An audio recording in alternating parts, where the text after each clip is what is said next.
Bonsoir, merci de choisir Canal Congo Télévision pour vous informer. Le chef de l'État, Félix-Antoine Tshisekedi Tshilombo, a reçu lundi dans son bureau de travail du Mont-Galliema une délégation des pasteurs conduite par le docteur Robert Kanyanja, pasteur personnel du président ougandais Yoweri Museveni et l'archevêque Évariste Ejiba Yamapian, président de l'église de Réveil au Congo. La pacification de la partie est de la RDC ainsi que la région des Grands Lacs et la relance économique grâce à l'agriculture étaient les principaux sujets abordés au cours de cette audience. Dans un communiqué rendu public le 15 juillet 2025, les forces armées de la République démocratique du Congo ont rigoureusement condamné une série d'attaques perpétrées par la coalition RDF-AFC M23 contre leur position dans plusieurs localités des territoires de Kalele, Massissi et Kabare à l'est du pays. Ces actes ignobles constituent non seulement une violation intentionnelle de la trêve et du cessez-le-feu à observer, mais aussi une tentative délibérée de sabotage du processus de paix en cours, a déclaré. C'est communiqué le major Nestor Mavoudize, porte-parole de la 3e zone de défense. Et puis des réactions après les attaques perpétrées par les rebelles ADF la semaine dernière dans la contrée de Béou Manyama dans les territoires de Beni au nord Kivu et Mambasa en Ituri. Pour les notables du nord Kivu, Achille Kapanga, les civils innocents ont été tués au manque de communication dans les opérations militaires en cours dans cette zone. Suivez-les au micro de notre correspondant Joël Kamabou. Il a fait un moment où le peuple commençait à avoir espoir avec la calmie qui s'est observée quand les opérations entre l'UPDF et les FARDC ont réussi à mettre hors d'état de nuire les ADF. Curieusement, on a encore assisté au carnage. Il y a des vies humaines qui ont été fauchées dans les territoires disons dans la province de l'Ituri comme dans la province du Nord Kivu. Et ces massacres-là nous ont encore interpellés. Nous pensons que les vies humaines sont à protéger, comme le dit la Constitution. Néanmoins, il y a lieu que les autorités comprennent une chose. Le peuple ne connaît rien des opérations militaires. Il est très important et très prudent, à travers les structures de la société civile et consorts, de communiquer à la population comment se comporter à pareil moment. Parce que la population doit être épargnée de toutes ces situations-là. Une fois elle est informée que les dangers arrivent, elle peut savoir comment quitter les lieux et laisser les militaires faire leur travail. Parce que quand les ADF sont d'être peut-être attaqués, sont d'être tués, maintenant les représentants, c'est la population. Voilà pourquoi je pense qu'il est grand temps que les autorités locales, la société civile, prennent des dispositions pour créer une communication. Quand il y a des opérations à profondeur, qu'on sache que dire à la population, pour que la population se retire avant, pour éviter qu'elle soit toujours victime innocente. Autre chose à présent, planification familiale en RDC, entre engagement et réalité de l'offre, tel est le thème du déjeuner de presse organisé à l'intention des journalistes membres du réseau des journalistes pour la santé sexuelle et reproductive RJSSR avec l'appui des MC RDC. C'était à l'occasion de renforcer leurs capacités en ce qui concerne les questions de droit en santé sexuelle et reproductive. Nancy Ileka était là pour le compte de Canal Congo et Ralik TV. Le réseau des journalistes pour la santé sexuelle et reproductive, RJSSR, a organisé ce mardi à Kinshasa un déjeuner de presse à l'intention de ses membres en collaboration avec le Programme national de santé de la reproduction PNSR et avec l'appui de MC RDC. Placé sous le thème « Planification familiale en RDC entre engagements et réalités de l'offre », ces assises visent à accompagner le plaidoyer sur cette question afin que les objectifs assignés soient atteints. Dr Tony Mayaoula, responsable du programme de planification familiale et directeur exécutif de l'ABEF-ND, a mis l'accent sur les méthodes modernes et naturelles de contraception pour femmes, à savoir l'allaitement maternel exclusif, le collier du cycle, l'autopalpation des glaires ainsi que la méthode chirurgicale. Le directeur exécutif de l'ABFND s'exprime en ces termes. La violence contraceptive moderne en RDC est faible pour plusieurs raisons. Parmi les raisons, il y a le problème de financement de la planification familiale, c'est-à-dire l'achat des contraceptifs. Nous avons aussi la disponibilité des prestataires de soins qualifiés pour l'offre des services. Nous avons un problème de formation.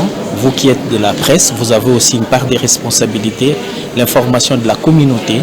Nous avons signalé, nous avons dit ça dans la salle, que la première méthode contraceptive, c'est l'information. Donc l'information, c'est vraiment un élément très capital, une méthode très capitale pour que la population puisse adhérer aux différentes méthodes contraceptives. C'est vraiment parmi les grands problèmes que nous avons dans le pays qui font à ce que la prévalence contraceptive ne puisse pas être au rendez-vous. Quelques recommandations ont été formulées allant dans le sens du renforcement des capacités des journalistes membres du dit réseau sur les droits en santé sexuelle et reproductive en général et de la planification familiale en particulier.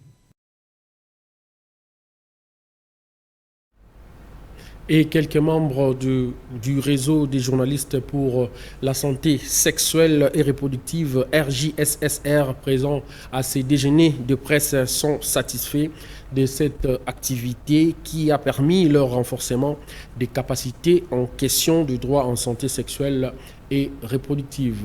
Nancy Leka, une fois de plus.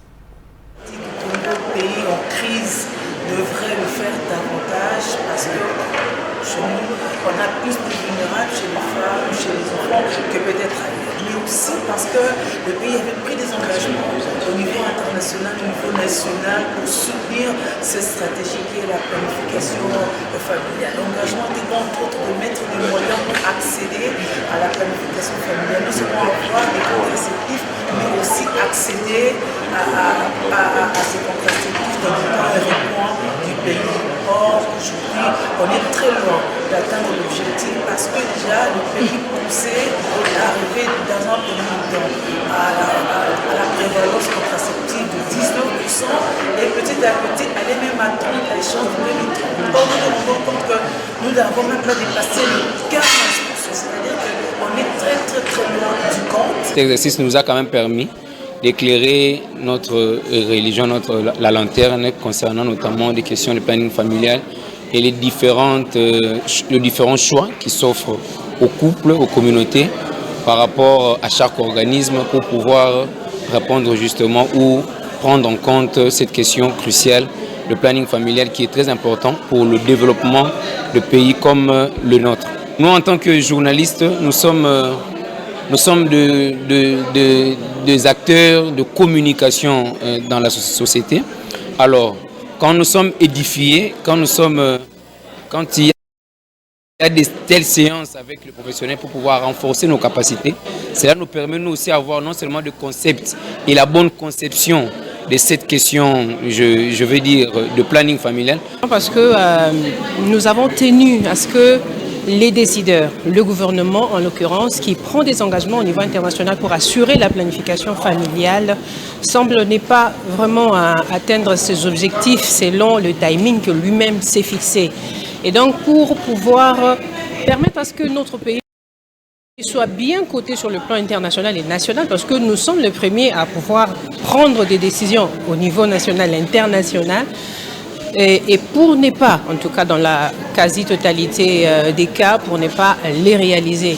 Alors nous avons voulu échanger avec les décideurs qui étaient là, le gouvernement qui a été représenté, nous avons les journalistes, les communicateurs sur la santé sexuelle et reproductive qui ont été présents à cette activité, justement pour inviter les journalistes à s'intéresser sur cette question.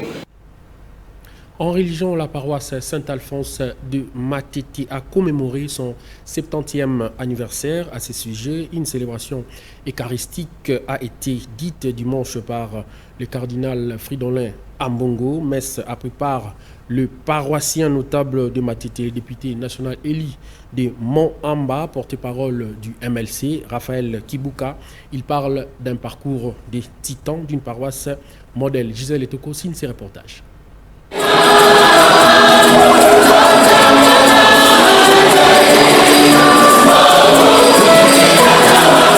C'est dans cette ambiance que la paroisse Saint-Alphonse de Matete a célébré ses 70 années d'existence. Ce jubilé de platine a été marqué par cette célébration eucharistique dite par le cardinal Fridolin Ambongo Bessungu. Parmi les paroissiens ayant pris part à cette messe, le député national Raphaël Kibuka Kiakese, notable de Matete, élu de Moamba. Il exprime son sentiment de joie en ce jour festif au regard de ce parcours des titans. C'est un sentiment de joie. Comme vous pouvez le voir, nous sommes très contents d'avoir totalisé 70 ans. C'est une paroisse qui a été construite par le Belge, mais c'est une paroisse qui est restée modèle dans la ville de Kinshasa. Dans cette paroisse, beaucoup de prêtres sont sortis. Il y a même un évêque, l'abbé Joseph Likolo, qui est de cette paroisse, qui est à ce jour évêque d'Elisala. Donc il y a beaucoup de paroissiens laïcs que nous sommes, qui sommes dans la société, qui occupons des fonctions, que dirais-je, stratégiques dans ces pays. Donc c'est une grande paroisse qui totalise 70 ans et c'est un sentiment de joie qui nous envahit. La paroisse Saint-Alphonse est une paroisse modèle, reconnaît le notable de Matete, Raphaël Kibuka. Faites comme notre paroisse. La paroisse Saint-Alphonse est une paroisse modèle. Donc la paroisse Saint-Alphonse est à Kilo à Kisasa, pas par le simple slogan, mais par le fait que tous ceux qui sont passés ici comme curés ont bâti. Ils ont bâti cette paroisse qui aujourd'hui devient, après Notre-Dame, comme une paroisse pilote. Si toutes les paroisses emboîtent les pas et font ce que les curés et le paroissien réalisent, je pense que toutes les paroisses de Kinshasa seront très très propres et appréciées par l'archevêque. Tout est bien qui finit bien. Le 70e anniversaire de la paroisse Saint-Alphonse a été célébré dans une ambiance de convivialité.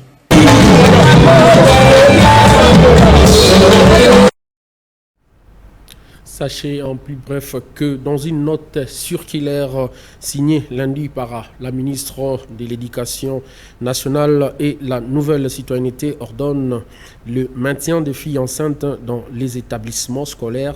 Cette décision, selon ces documents, vise à garantir leur accès au système éducatif dans les cadres d'une éducation inclusive et de l'égalité des genres en République démocratique du Congo.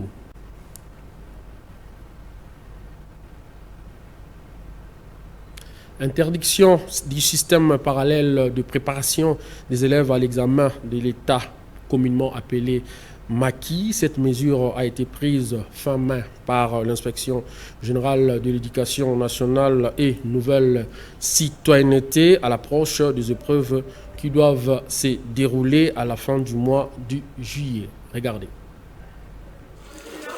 Il y a encore quelques temps, les élèves finalistes du secondaire se réunissaient entre eux pour préparer l'examen d'État. Ils quittaient les toits familiales pour louer des maisons dans l'objectif de mieux se concentrer sur l'examen d'État. Dans la plupart des cas, l'organisation de ces maquis s'accompagnait des bavures qui ont occasionné leur interdiction. Face à cette situation, l'Institut technique écuménique médical situé dans la commune de Ngaliema, à l'ouest de Kinshasa, a pris des dispositions pour encadrer les finalistes et mieux passer cette épreuve nationale. L'année, il y a des absences qui s'effectuent. Vous pouvez rater même 2 ou 3 cours parce qu'il y a des chapitres qui sont à l'intérieur. Mais d'autres chapitres que vous avez ratés, pendant maintenant notre préparation que nous sommes internés ici, on a au moins accès facile de répondre. Nous sommes de médical. Nous devrons nous concentrer et nous donner à fond pour bien traiter le genre. Parce que nous, on traite directement le genre, on passe directement à la pratique par rapport aux autres finalistes Je peux donner des exemples de commercial, coupe et couture. Tandis que nous, c'est le corps humain. Lorsque tu détruis la personne, le corps d'une personne, tu ne peux pas remplacer le corps de la personne. C'est pour ça que nous devrons nous concentrer, surtout plus nous, les femmes, les filles. Vu que nous sommes à la maison, on n'y sera pas trop concentré. Vu qu'aux travaux ménagers de la maison, on sera un peu distrait. C'est pour cela que nous sommes attendus pour être un peu internés pour bien se concentrer, pour bien faire nos examens. Raisonner qu'en tant que coach, il fallait être tout près des apprenants. C'est pourquoi depuis le mardi, nous les avons en contact avec le comité des parents, avec les parents. On s'est dit non, écoutez, cette fois-ci, on ne va pas les laisser les enfants dispersés vu les temps des embouteillages. Et parce que les enfants viennent de l'UPN, ils viennent du Kanchach, ils viennent de Kitambo, de Pompage, et pour ici à Lausanne. Alors, fixé, nous avons pris les dispositifs de telle sorte que les 4 jours, les enfants soient internés ici à l'école. Cela étant, les élèves finalistes doivent rester concentrés pour étudier et réussir à l'examen d'État où qu'ils se trouvent, à la maison ou à l'école. Les autorités ont pris cette décision d'interdire le système des maquis pour prévenir tout dérapage chez les finalistes. Rendons-nous dans la province du sud Ubangi où la population était dans la rue pour exiger les départs du maire de la ville de Zongo, Arthur Ngouma, jugé d'incompétent. Regardez. Des habitants de Zongo, en province du sud du Bangui, au nord-ouest de la République démocratique du Congo, ont pris d'assaut les grandes artères de cette entité pour appeler au départ du maire de la ville, Arthur Ngouma, le lundi 14 juillet 2025. Selon les manifestants, le maire de la ville est incompétent et n'arrive pas à prendre d'initiative pour impulser le développement de cette entité congolaise. Les manifestants déterminés mais disciplinés ont sillonné les principales artères, brandissant des pancartes, scandant des slogans exigeant un changement de gouvernance municipale. Dans leur mémorandum remis aux autorités, ils pointent du doigt une série de manquements graves de la part du maire. Absence totale des projets de développement significatifs depuis sa nomination par ordonnance présidentielle. Manque de collaboration avec la population, pourtant moteur essentiel du développement local. Incapacité à instaurer un leadership responsable et visionnaire. Indifférence face aux besoins urgents d'assainissement et d'amélioration du cadre de vie.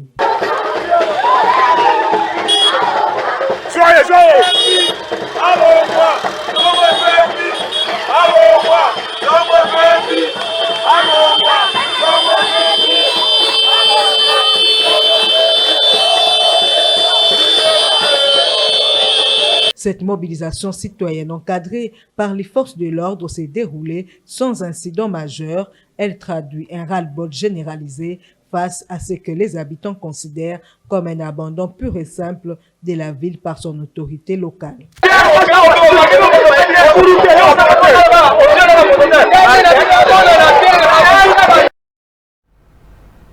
Et avant de boucler ces journaux en sport, le sélectionneur national de A-Prime de Léopard de la République démocratique du Congo, Otis Ngoma, a publié ce mardi la liste des 36 joueurs présélectionnés en vue du championnat des nations CHAN qui se tiendra conjointement au Kenya, en Ouganda et en Tanzanie. Les stages de préparation comprennent 2 phases, à savoir l'équipe de locaux entamera une première phase de stage de 5 jours à Kinshasa et puis viendra alors le second stage prévu du 21 au 30 juillet en Algérie. La liste des joueurs présélectionnés comprend notamment 3 gardiens, Jackson Langa, Bridel Efongue, Aimé Bakula, défenseur Dieu merci Ndongala, Jacques Mwimba, milier Joseph Bakassou pour ne citer que cela. Fin de cette grande édition du journal réalisé par Moses Lelo. Merci de l'avoir suivi et bonne suite des programmes sur nos antennes.